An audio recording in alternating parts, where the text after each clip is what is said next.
देश की बहस में हम आज बात कर रहे हैं 8 दिनों से संसद ठप है, क्या आगे भी चलेगी? मॉनसून सत्र छोटा है, बड़ा नहीं है, लेकिन इसके बावजूद भी संसद में गतिरोध लगातार जारी है। गतिरोध का मुख्य मुद्दा है पेगासस कथित जासूसी विवाद, जिसको लेकर अपोजिशन की पार्टीज का ये कहना है कि सरकार सुप्रीम कोर्ट मॉनिटर्ड एक जांच इस पर बिठाए। सरकार का कहना है ऐसा कुछ हुआ ही नहीं है, ये सिर्फ भारत के राजनीतिक माहौल को बिगाड़ने के लिए कुछ लोगों द्वारा की गई साजिश है, इसीलिए सरकार इसे सहयोग भी कह रही है। मेरे साथ बात करने के लिए कई सारे खास मेहमान जुड़े हुए हैं। मेरे साथ पॉलिटिकल एनालिस्ट शांतनु गुप्ता हैं, मेरे साथ कांग्रेस पार्टी के राष्ट्रीय प्रवक्ता आलोक शर्मा जी हैं, मेरे साथ समाजवादी पार्टी से अनुराग भदौरिया जी हैं। ये चारों लोग मेरे साथ होंगे। साथ ही साथ सबसे पहले अपने एक दर्शक की तरफ चलते हैं, अश्विनी चौहान मेरठ। अश्विनी, क्या लगता है पार्लियामेंट चलेगी आने वाले दिनों?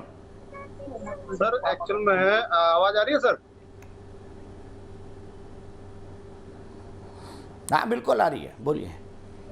हाँ सर, मैं ये कह रहा था कि ये कांग्रेस वाले जब तक चलेगा मानसून सत्र तो तब तक ये चलने नहीं देंगे। क्यों? क्योंकि इनको टांग खींचने की आदत है और ये जब तक खींचेंगे जब तक इनका मकसद पूरा नहीं हो जाता। इनका अफवाह फैलाना मकसद है, वो चलता रहेगा। अनुराग भदौरिया जी से मैं एक क्वेश्चन पूछना चाहता हूँ। ये सभ्यता और संस्कृति पर बात कर रहे थे। जब 2017 में यूपी इलेक्शन हुआ था, सीएम का विधानसभा इलेक्शन हुआ था, तो बिजनौर की घटना है। बिजनौर की घटना में 2 बच्चों ने, लड़कों ने एक लड़की को छेड़ा था, ठीक है जी। फिर उसको वे एक्चुअल में जिसकी लड़की को छेड़ा था उन्होंने आके उनको मार दिया, मारपीट करके। तो अखिलेश जी वहां पर गए थे और 22-22 लाख रुपए देके गए थे। तो इसको सभ्यता कहेंगे या संस्कृति कहेंगे? पहले तो इनसे ये पूछा जाए, ठीक है सर। अब मैं इनसे पूछता हूँ, ये आलोक शर्मा जी बैठे हुए हैं, बहुत देर से आप ही की बात को आगे ले जाना चाहता हूँ जी। सवाल आया कि भाई इसके ऊपर जांच नहीं होनी चाहिए। लगता है अश्विनी चौहान फ्रीज हो गए, फोटो फ्रीज हो गई। आलोक शर्मा जी, आप पर आरोप लग रहा है कि आप सिर्फ अफवाह फैलाना चाह रहे हैं। फिर सरकार क्या बैठ के पकौड़े? मेरे दर्शक की राय है, मेरी नहीं। कांग्रेस नहीं, मैं वैसे पूछ रहा हूँ दर्शक महोदय से, सरकार पकौड़े चल रही है, कांग्रेस के खिलाफ FIR लिखवाए। फेसबुक और व्हाट्सएप भी कह रहे हैं उनके खिलाफ भी FIR लिखवाए। 4 देशों में जहां से आप क्यों नहीं FIR फोन लेके राहुल गांधी क्यों नहीं FIR करने चले जाते? अरे भाई, अच्छा राहुल गांधी FIR कराएंगे? अपना फोन लेके चले जाए ना। पेगासस ने मेरे फोन को पकड़ लिया है, मेरे फोन में स्पाइंग हो रही है, कोर्ट में जाए, फिर वो कोर्ट में जाए। फिर वो तड़ीपार की पुलिस शाम तक कह दे कि इस फोन में कुछ नहीं था, और फिर शाम को वो भक्त मीडिया चिल्लाएगा कि कांग्रेस झूठ बोल रही है। पागल समझते हैं आप हमें? देखिए मीडिया भक्त है, कोर्ट बिका हुआ है, तो फिर आप लोगों का देश की संसदीय प्रणाली में विश्वास नहीं है। राहुल गांधी संसद आते नहीं है। के पीछे पेगासस लगा रखा है और पेगासस से निर्णय कराए गए हैं। मतलब आप पार्लियामेंट में आएंगे नहीं, है ना? 40% समझ बात को, और आप जैसे लोगों का भी हिसाब होगा। जो लोग आज जनता आपसे हिसाब मांगेगी। विश्वास नहीं है, दूसरी चीज, में आपका विश्वास नहीं है, ईडी में आपका विश्वास नहीं है, शांतनु जी सुनिए जरा, पे आपका विश्वास नहीं है। शांतनु जी सुनिए ना, ऐसे लोग जी, ऐसे ना विश्वास नहीं है, इतना विश्वास कैसे है? बाद भी किसके ऊपर विश्वास रहेगा? सुनिए जरा, CBI के चीफ को रात को 2 बजे हटाया गया था, क्या क्राइम था उसका? सीधा सवाल है मेरा आपसे। आलोक वर्मा को रात को 2 बजे हटाया गया था, आप अपने आप को राजनीतिक विश्लेषक कहते हैं, उत्तर दीजिए। मर्डर किया था उन्होंने, रात को 2 बजे क्यों हटाया गया? तेजित मत होइए, मैं बताता हूं। ये कृत्रिम, ये आर्टिफिशियल उत्तेजना से कुछ नहीं होगा। पेगासस उनके परिवार के फोनों में भी घुसा दिया गया था, और सुबह राफेल में FIR होनी थी, इसलिए रात को 2 बजे उनको हटाया गया। आप बता सकते हैं 2016 से 17 में NSC का 10 गुना बजट क्यों बढ़ गया? इसका उत्तर देंगे? अशोक लवासा के मोबाइल में पेगासस गया क्योंकि वो इलेक्शन कमिश्नर थे। क्या सच्चाई नहीं है? ये पूरी की पूरी सरकार के पीछे, आपने मंत्रियों के पीछे भी पेगासस लगा रखे थे। वो जो महिला वाला मैटर था, सुप्रीम कोर्ट के जज वाला, पेगासस से आपने सुलझाया उसको। आपने सरकारें गिराई हैं, आपने लोकतंत्र की हत्या की है। मुझे नहीं समझ आता कि आप जैसे बुद्धिजीवी लोग शीशे में, आईने में अपना चेहरा कैसे देखते होंगे।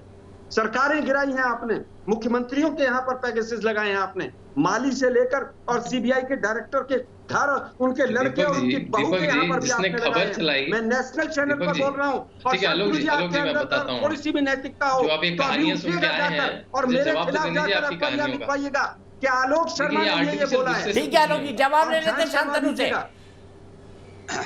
देखिए दीपक जी, मैं अपनी बात को फिर से धीरे से आलोक जी जवाब ले लेते शांतनु जी से। शांतनु जी देखिए, सरकार इतने तरह के षड्यंत्र कर रही थी, बता रहे हैं वो, कैसे डिफेंड करेंगे आप? देखिए मैं आपको फिर से इस बात को धीरे से फिर से बताऊंगा। जिसने खबर छापी, देखिए आप खबर की टाइमिंग देखिए, संसद शुरू होने वाली है। कहते हैं अपने आप को आप लोग, सुनिए तो, आप सुनिए तो, वो देखिए विश्लेषक आप मेरा सुनिए तो, जनता को अच्छा लोग भाई बोलने दीजिए ना। नहीं आप लोग बहरूपीय हैं, आप लोग रोज शाम को टीवी पर बैठ के राजनीतिक विश्लेषक बनते, आप लोग आरएसएस के लोग हैं, आप लोग भाजपा के लोग हैं, आपकी मीडिया के साथ मिली भगत है।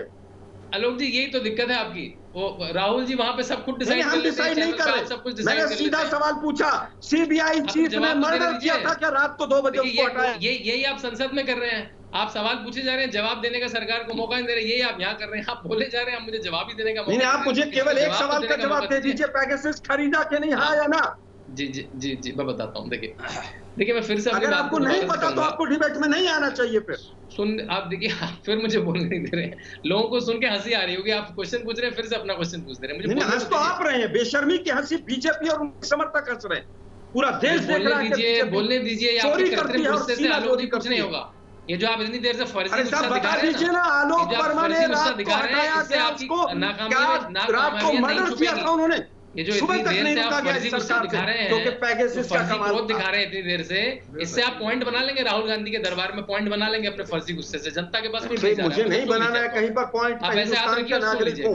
आप जैसे लोग भक्ति कीजिए, अंधभक्ति कीजिए जाकर, कपटी राष्ट्रवाद का झंडा उठाकर चलिए आप पार्टी में, क्योंकि आप लोगों को मुखबरी करने की, जासूसी करने की अंग्रेजों के समय से आदत है आप लोगों को, वो आदत छूटी नहीं है। हम तो सोच रहे थे शायद छूट गई होगी, आपकी लेकिन आप लोग तो आज भी जासूसी पर ही जिंदा हो। सोचेंगे तो कहाँ जाएंगे, आपकी पार्टी में आप सपने भी सोचेंगे तो कहाँ जाएंगे कि आप कभी राष्ट्रीय अध्यक्ष बन सकते हैं। तो आपकी पार्टी में क्या चाटुकारिता होती है, मैं क्या बनूंगा उसको छोड़ दीजिए, आप बन जाइए भक्त। नहीं, कोई भी प्रवक्ता, मैं मुखबरी नहीं करूंगा जीवन में कभी, मैं गद्दारी नहीं करूंगा आर्मी से कभी, मैं अध्यक्ष बनूं चाहे ना बनूं, लेकिन आप गद्दारों का साथ दे रहे हैं, ये देशद्रोह हुआ है, सरकार ने देशद्रोह किया है, आप देशद्रोह का साथ दे रहे हैं। अच्छा ठीक है, हो गया। फिर राहुल गांधी दोनों कन्विंसिंग बातें नहीं कर रहे हैं, अब दोनों की बातें तू मैं तक आ गई है। सीधे चलता हूं अनुराग भदौरिया के पास।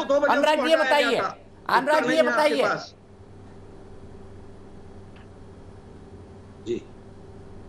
ठीक है, मैं सीधे अनुराग भदौरिया के पास चलता हूं। अनुराग जी ये बताइए, सदन के अंदर जब मंत्री भाषण दे रहा है उसके हाथ से कागज छीनकर फाड़ देना, उसके बाद सभापति के ऊपर आज कागज फाड़ के फेंकना, प्ले कार्ड फेंकना, क्या ये संसदीय लोकतंत्र की गरिमा का समर्थन करता है? आपकी पार्टी के लोग भी थे उसमें।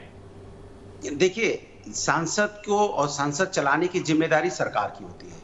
सरकार अगर पार्लियामेंट नहीं चला पा रही है, सदन नहीं चला पा रही है, तो सरकार को जनता के सामने आके और पार्लियामेंट के सामने बोलना चाहिए कि मेरे बस में नहीं है सरकार चलाना, क्योंकि मैं जवाबदेही से बचना चाहता हूं। सरकार ये नहीं कह सकती कि उन्होंने पेपर फाड़ के फेंक दिए, कार्रवाई विपक्ष नहीं करने दे रही है। विपक्ष की जिम्मेदारी नहीं है सदन चलाना, सदन चलाना सरकार की जिम्मेदारी होती है, सदन के नेता की जिम्मेदारी होती है। पार्लियामेंट अफेयर मिनिस्टर बने हुए वहां पे जो बैठे लोकसभा अध्यक्ष, उनकी जिम्मेदारी होती है। आप विपक्ष की इसलिए सदन नहीं चल पा रहा है।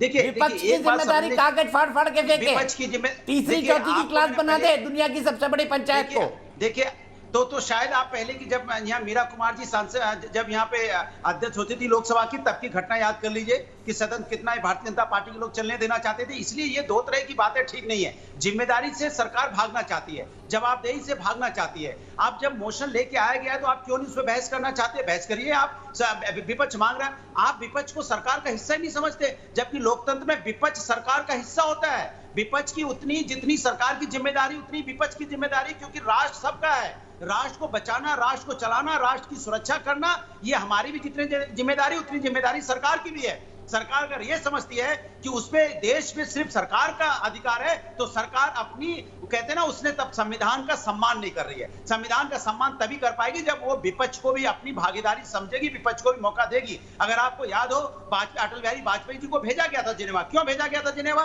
क्योंकि उस समय नरसिम्हा राव जी ने भेजा था, वो विपक्ष को अपना हिस्सा मानते थे। उन्होंने नरसिम्हा राव जी, उन्होंने अटल बिहारी वाजपेयी जी को वहां पे अपना देश का पक्ष रखने को भेजा था। आज की तारीख में क्या कोई भेजेगा? आज की तारीख में विपक्ष को तो आप ऐसे ट्रीट करो जैसे लगता है विपक्ष देश का दुश्मन है। इसके मतलब सरकार देश की दुश्मन है।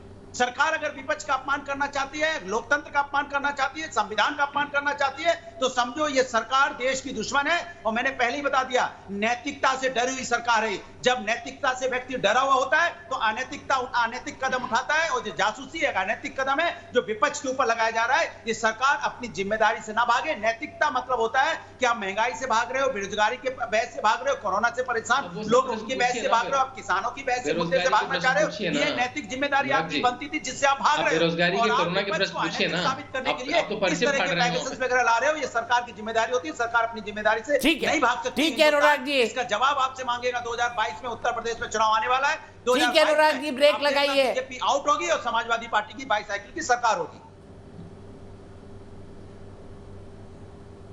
ठीक है शांतनु गुप्ता जी, मुझे बताइए, क्या सरकार वाकई अपनी जिम्मेदारियों से भाग रही है?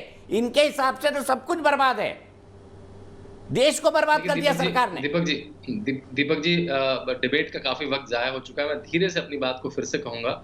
देखिए, कोरोना के काल में 1.5 साल में संसदीय कार्रवाई विशेषज्ञ हैं। दीपक जी ठीक है, जब भी बोलता हूं तो आलोक जी बोलने लगते हैं, अनुराग जी बोलने लगते हैं। एक बार भी बोल नहीं पाती है और ये तो गलत है। ये देखिए संसद में नहीं है यहाँ पे। एक बार मुझे आराम से बोलने नहीं दिया। ये इनकी स्ट्रेटेजी यहाँ पर भी है। डिबेट तो कहती है हम आघोषित बोला भी नहीं। सारे दल सब एक दूसरे पर बोल रहे हैं, विपक्ष की तो बात ही नहीं करते हो। इसके मतलब आप एक दल की बात करने आए तो आप राजनीतिक विशेषज्ञ तो हो नहीं सकते। तो इसलिए आप कहिए भारतीय जनता पार्टी सपोर्टर, ये लगाइए तो लोगों के भी समझ में आएगा। आप समाजवादी की बात नहीं करते, आप दूसरे दलों की बात नहीं करते, सबकी बात करूंगा, आप बोल रहे थे ना, तब मैं बात करूंगा, बस सबकी बात करूंगा ना प्रभु। मैं समाजवादी की बात नहीं करूंगा, राहुल गांधी की बात नहीं करूंगा। आप मुझे बोले थे भारतीय जनता पार्टी के आघोषित झपट पड़ेगा तो क्या होगा? आप झपट पड़ेंगे तो कुछ नहीं होगा। नहीं कोई इस तरह से अगर आप बैठ के बीजेपी के प्रवक्ता की तरह बात करेंगे, वो बोलेंगे हम राजनीतिक विशेषज्ञ हैं, तो मुझे आपसे बात करने में शर्म आती है। आप वो अलग से मेरे ऊपर डिबेट अलग से कर लीजिएगा ना। एक चैनल अपने किसी चैनल पे, अपने किसी मित्र चैनल पे मेरे ऊपर डिबेट अलग से करा लीजिए। देखिए, हमारे पैनल पर सब सम्मानित लोग हैं। कौन अपने आप को क्या कहलाना चाहता है, इस पर मेरा नियंत्रण नहीं है। तो गलत बात है। आपकी जो डेजिग्नेशन होती है हम सम्मान पूर्वक उसको दिखाते हैं, लेकिन छोड़िए ना। जवाबदेही है नहीं। देखिए आलोक शर्मा जी इससे चले गए क्योंकि ये अपनी जवाबदेही से भागते हैं ना। बीजेपी की जवाबदेही होगी ना, हम सवाल पूछेंगे। बीजेपी अगर गलत बोलेगी तो मैं उससे सवाल करूंगा। अगर राजनीतिक विशेषज्ञ बीजेपी की तरफ बोलेगा तो मैं सवाल किससे करूंगा? ये बताइए ना। मेरा टाइम खत्म है। मैंने सवाल पूछा था, महंगाई, किसान, कोरोना, टीके से बड़ा मुद्दा पेगासस का है क्या? यस कहना है 12% लोगों का, न कहना है 88% लोगों का। 88% लोग ये मानते हैं कि महंगाई, किसान, कोरोना, टीका ये बहुत बड़े मुद्दे हैं। हमारी इस खास पेशकश देश की बहस में फिलहाल एक ब्रेक, लेकिन न्यूज नेशन एक ऐसा चैनल है जहां पर खबरों का सिलसिला कभी नहीं थमता।